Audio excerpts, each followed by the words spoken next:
교육 취약계층 학생들에게 교육복지를 제공하는 교육복지사라는 직무가 있습니다. 교육청마다 교육복지사를 채용하고 있는데요. 그런데 경남교육청의 일부 교육복지사들이 임금차별을 호소하고 있습니다.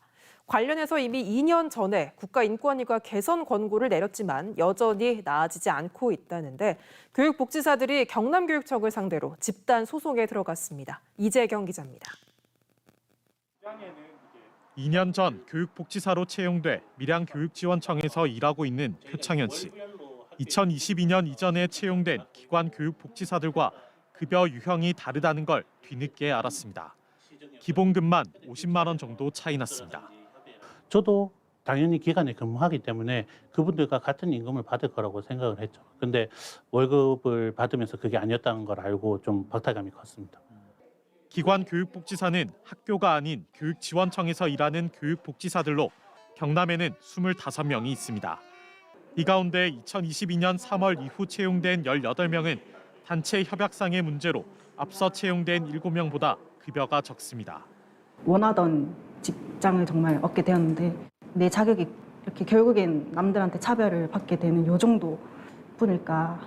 이들은 이미 2년 전 국가인권위원회에 진정을 냈습니다. 이에 대해 국가인권위원회는 평등권 침해의 차별 행위에 해당한다며 임금을 지급할 때 차별이 발생하지 않도록 할 것을 경남교육청에 권고했습니다. 경남교육청은 인권위 권고를 존중한다면서도 이를 따르지 않았습니다.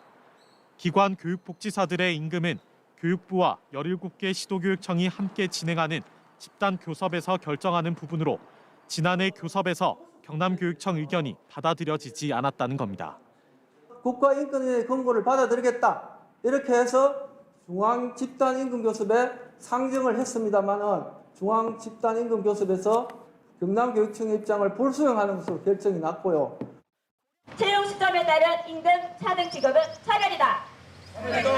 차별이다.